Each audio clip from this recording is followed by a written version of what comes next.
ఇక breaking news చూస్తున్నాం. ఏపీలో ఎమ్మెల్యే ఎంపీ అభ్యర్థుల మొదటి జాబితాను కాంగ్రెస్ అధిష్టానం ప్రకటించింది. 114 అసెంబ్లీ స్థానాలకు 5 లోక్సభ స్థానాలకు అభ్యర్థులను ఖరారు చేసింది. కడప లోక్సభ స్థానం నుంచి వైఎస్ షర్మిల పోటీ చేయబోతున్నారు. కాకినాడ నుంచి పళ్లం రాజు, రాజమండ్రి నుంచి గిడుగు రుద్రరాజు, బాపట్ల నుంచి జేడీ శీలం, కర్నూలు నుంచి రాంపుల్లయ్య యాదవ్ బరిలో దిగబోతున్నారు.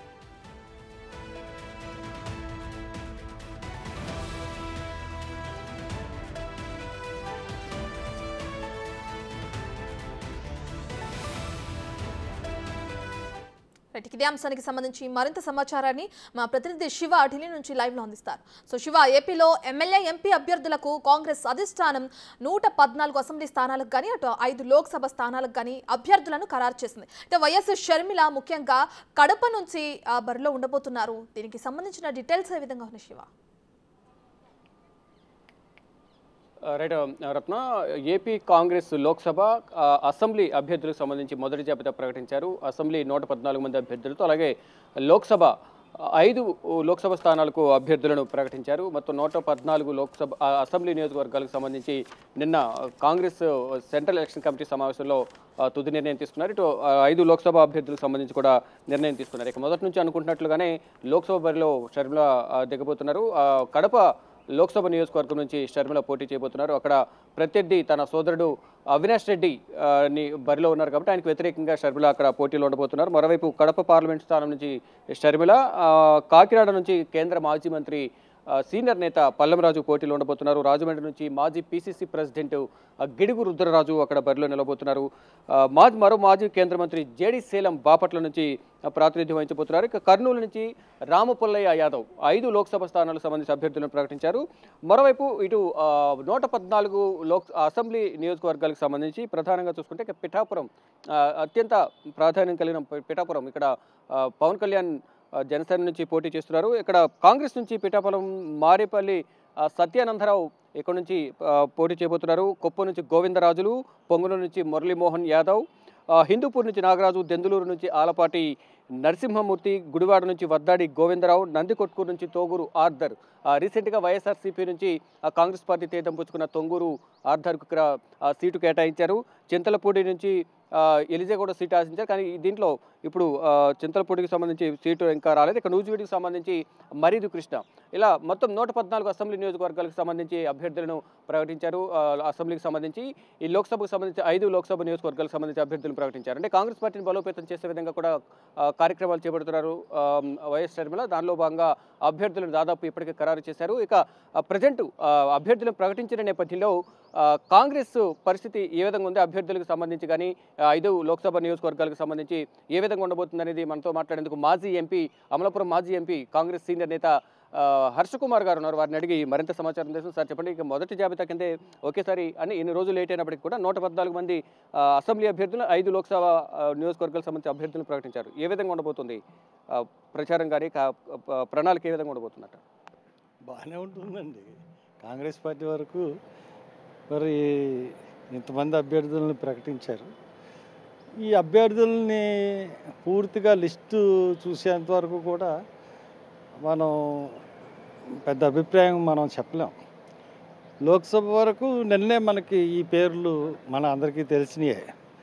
ఇప్పుడు అసెంబ్లీ అంటే ఏ క్రైటీరియాతో తీసుకున్నారు, సామాజిక న్యాయం అనే దృక్పథంతో ఉందా లేదా, ఖచ్చితంగా ఉంటుంది కాంగ్రెస్ పార్టీ అంటే. ఇప్పుడు 2 ప్రాంతీయ పార్టీలు వాళ్ళ కులాలకు సంబంధించిన వాళ్ళకి పెద్దపీట వేస్తాయి. కానీ కాంగ్రెస్ పార్టీ వచ్చేటప్పటికల్లా కొంత సామాజిక వర్గంలో సమతుల్యం ఉంటుంది. అలాగే ఆ దళితులు, అణగారిన వర్గాల పట్ల ప్రేమతో ఉంటుంది కాంగ్రెస్ పార్టీ. ఈ 2 ఈ లిస్టులో ప్రస్ఫుటమవుతాయని నేను అనుకుంటా ఉన్నాను. కాబట్టి అవితే కొంచెం బాగుంటుందని మా ఉద్దేశం. కాబట్టి తక్కిన పూర్తిగా లిస్ట్ వచ్చిన తర్వాతే దీని మీద కామెంట్ చేయగలం తప్పితే పూర్తిగా లిస్ట్ రాకుండా ఏమీ కామెంట్ చేయలేదు. కాంగ్రెస్ పార్టీలో సీనియర్ మంత్రులు కానీ మాజీ ఎంపీలందరూ కూడా ఇప్పుడు బరిలో నిలిచారు. పల్లం రాజు గారు, జేడీ శీలం గారు, ఇతర నేతలు. కానీ హర్షకుమార్ దూరంగా ఉన్నారు. దీనివల్ల పోటీలు లేరా? అమలాపురం నుంచి ఎన్నికలకు దూరంగా ఉండాలనుకుంటున్నారా? పార్టీ ఆదేశిస్తే పోటీ చేస్తానండి, అదేమీ లేదు. పార్టీ ఆదేశిస్తే పోటీ చేస్తాను. పార్టీ కట్టుబడి ఉన్న వాళ్ళమే కదా మేమందరం. అల్లంరాజు గారు కానీ, శీలం గారు కానీ, వీళ్ళందరూ కూడా మీరు పార్టీ ఆదేశించింది కాబట్టి పోటీ చేయాల్సి వచ్చింది. డెఫినెట్గా పోటీ చేస్తాం. అంటే అమలాపురం నుంచి మీరు టికెట్ అడిగారా? టికెట్ అడగడం అన్నది పార్టీకి నాకు సంబంధించిన విషయం. పార్టీ పోటీ చేయమంటే ఖచ్చితంగా నేను పోటీ చేస్తాను. అంటే అంటే మీరు కాంటాక్ట్ అవ్వాలి కదా, పోటీలో ఉంటాను, పోటీ చేస్తాను, టికెట్ నాకు కేటాయించండి అంటే ప్రస్తావన తీసుకొచ్చారా? నేను పోటీ చేస్తానని కదా నేను చెప్తున్నాను. ఇప్పుడు పార్టీ ఆదేశిస్తుంది నన్ను, నేను పోటీ చేస్తాను. దాంట్లో డిఫరెన్స్ ఏముంది? పార్టీ ఆదేశించినప్పుడు నేను ఖచ్చితంగా పోటీ చేస్తాను. నేను కాంగ్రెస్ పార్టీలో ఉన్నాను, 2 సార్లు ఎంపీ చేశాను. నేను ఇంకో పార్టీకి ఎక్కడికి వెళ్ళలేదు. కాబట్టి ఆ క్వశ్చన్ నేను అప్లై చేశానా లేదా అన్న క్వశ్చన్ ఆటోమేటిక్గా అప్లై చేస్తాం. కాంగ్రెస్ పార్టీకి సంబంధించిన వాళ్ళందరూ కూడా అప్లై చేస్తారు. అప్లై చేసిన తర్వాత వాళ్ళు పార్టీ ఆదేశించి నువ్వు వెళ్ళమంటే వెళ్తారు. 170 నియోజకవర్గాల్లో ఒకేసారి 114 నియోజకవర్గాలు ప్రకటించారు. మిత్రపక్షాలతో కలిపి కాంగ్రెస్ వెళ్ళబోతుంది. మిత్రపక్షాలకు ఎన్ని సీట్లు ఇవ్వబోతున్నారు? అది పై స్థాయిలో విషయాలండి. ఎందుకంటే పిసిసి ప్రెసిడెంట్ అంతకు మించిన వాళ్ళు మాట్లాడాల్సిన విషయాలు. ఇప్పుడు నేనున్న నా పరిస్థితుల్లో మరి మాకు అటువంటి సమాచారం కూడా ఏం లేదు.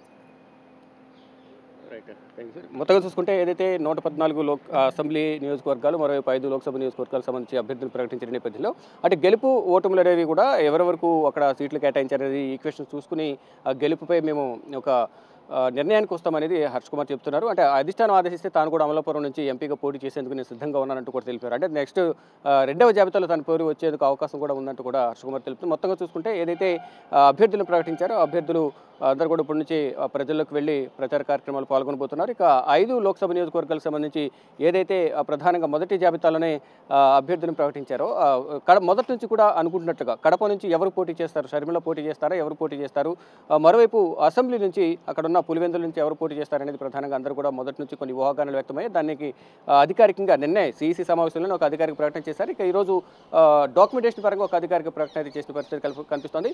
కడప నుంచి అవినాష్ రెడ్డి పైన వైఎస్ అదే కుటుంబానికి సంబంధించిన వైఎస్ కుటుంబానికి సంబంధించిన వైఎస్ ఏపీ పిసిసి అధ్యక్షులు వైఎస్ షర్మిల బరిలో నిలవబోతున్నారు, వ్యతిరేకంగా పనిచేయబోతున్నారు. మొదటి నుంచి కూడా ఏదైతే తన బాబాయ్ హత్య కేసు సంబంధించి వైఎస్ వివేకానంద రెడ్డి హత్య కేసు సంబంధించి కూడా అవినాష్ రెడ్డి కానీ ఇటు జగన్మోహన్ రెడ్డి కూడా హస్తం ఉందనేది ప్రధానంగా మొదటి నుంచి వైఎస్ వివేక కుమార్తె కానీ ఆయన సత్యమని వారి కుటుంబ సభ్యులందరూ కూడా జగన్మోహన్ రెడ్డి ప్రభుత్వం పైన ఆరోపిస్తున్నారు. దానికి సంబంధించిగానే దానిపై ఇప్పటికే అనేక మంది పైన కేసులు నమోదు చేశారు.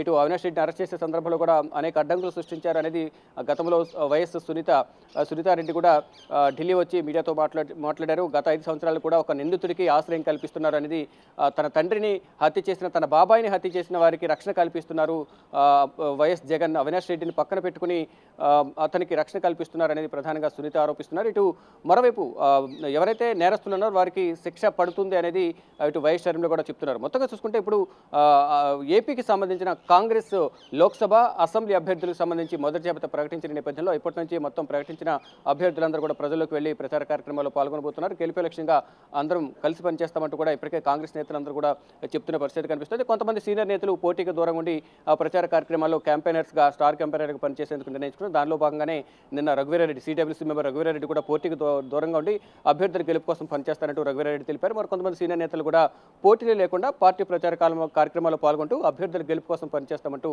తెలుపుతున్నారు. Ratna. Right, thank you Shiva.